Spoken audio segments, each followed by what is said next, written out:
And the shoulders and the hips is where the rotations come from in the body.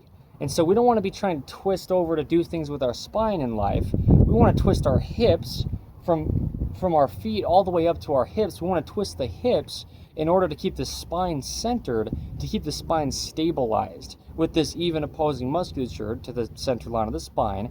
Like I'm saying, what really causes spine tension? This video's title, under In the Image Clothing Company's main side, the 2nd of May 2026. Well, if we're not having the rotations come from our hips and we're trying to get the rotation from our spine, we're just going to have tension in the spine, because the spine shouldn't have that torsion being put on it. The hips should have the rotations so the spine can stay evenly contracted left to right to stay stable at our trunk, if you will, at our torso. Again, with our breathing happening, even expansion and contraction left to right and all the bones of the ribs, you know, in every single breath we take, this has to be stabilized from left to right. And if we're trying to twist at the spine to do things in life, we can't have the ribs even stay stable that are connecting into the center line of the spine to even be able to breathe as we do anything else we could possibly do in life.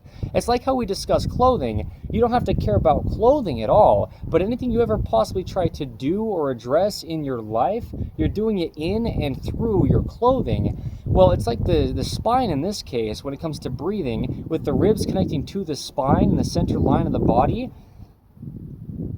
You know, you can address any part of your body you'd ever like to, but the only way your body's alive, the very first thing, is breathing, right? Taking the entire body to stabilize, having all this motion, in the literal bending of the rib bones. There's some of the bones in the body that actually have bendable motion to them to allow expansion and contraction of the lungs within them and continue to cage the lungs. You know, that's how the ribs are, as they can bend. That's how you can visually see it, and you can feel, you know, the lungs expanding inside the ribs. The ribs actually move as well. There's cartilage connecting the ribs to the sternum and the central line of the body in the front. There's a lot of motion there in between all the bones of the ribs, and especially in the front of the body where the rib cage expands up and back to get a full breath. You know, straightening the body, and then the spine's straight. That's what I'm saying. Then we've got a natural curve in the spine coming from the body expanding at the rib cage in the front, just because that's how it's structured. There's more motion in the front of the rib cage than there is in the rear, just the way the bones connect to the bones. Okay, front to rear, it's different. That's what I'll say. There's some context on that, because that's good context to give. Everything you ever do in your life, if you can't just breathe normally, naturally, neutrally, properly through your whole body, you know, with your entire body stabilizing, the ability for all this motion to happen in the lungs and the rib bones that are caging the lungs, by stabilizing the spine and the center line of the body, meshing with Earth's vertical gravity pull that the ribs are connecting into, then you can address the rest of your entire body, you know. But if you can't breathe normally by having a centered spine that your ribs are connecting to, well, then it doesn't matter whatever else you try to do in your life. You know, you're breathing through everything you do in life. Just like, you know, how we have to address our clothing, because we're wearing clothing through everything we do in life. It's about breath, you know. Breath is a gravity kind of thing. The diaphragms of the neck is a video's title under In the Image Clothing Company's main side. You know, we pull up and back to expand the rib cage to breathe, but if you try to pull up and back on a spine that's not centered to just open the lungs all the way and breathe fully, you know, if you've got an imbalance in your spine, you've got spine tension, let's say. What really causes spine tension? This video's title on the main side of In the Image Clothing Company, the 2nd of May 2026. Well, you'll never get a full breath into your lungs if your spine's not centered. Just meshing with Earth's vertical gravity pull. But you have to breathe always, or you die. Right? One day we all stop breathing because we die. And so, you know, your body's going to try to compensate through all sorts of parts of it to get a full breath in, because you have to constantly breathe to be alive.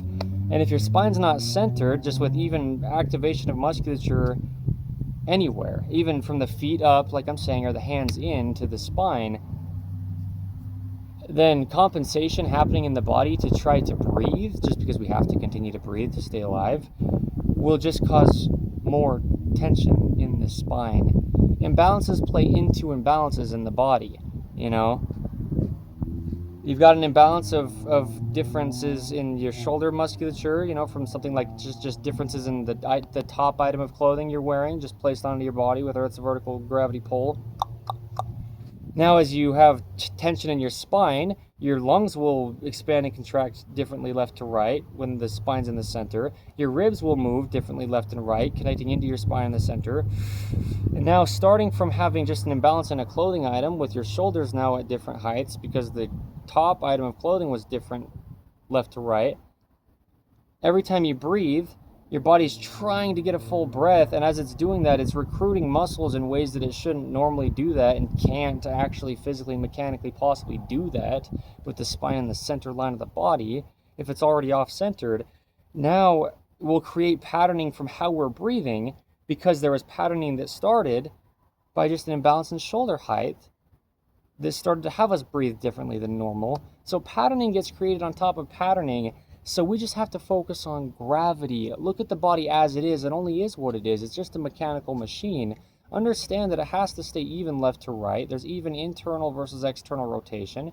Even lifting up or lifting down, okay, really pulling up or pulling down with musculature in the body from the center line, forward and back and left to right, all the ways you could possibly say whatever we did or didn't say there with motion in the body. Just levers, hinges, and rotations, it's all got to be neutral. And if it's not, well, you're going to have tension in your spine, if nothing else, just because breathing. If you can't just have your spine support your rib cage, caging your lungs, which are what we breathe with, to just breathe normally, because we're always breathing if we're alive, then things will stiffen up and tense up to try to really do all they can to get a full breath when it's not able to just evenly happen.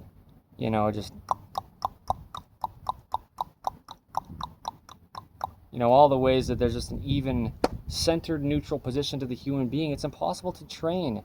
It's impossible to train to a resting state. Neutral is Earth's gravity, just resting the body. Like I'm saying, with the arms just hanging down at the sides, there's only one way the human body could ever work. I don't have a claim on it. I can discuss it so thoroughly, undisputed mathematical truth-wise mechanics of how this thing functions, the human body. I mean, personally, me, Evan Strong, the founder of In The Image Clothing Company, I couldn't even try to claim that I know what I'm talking about. I know what I'm talking about.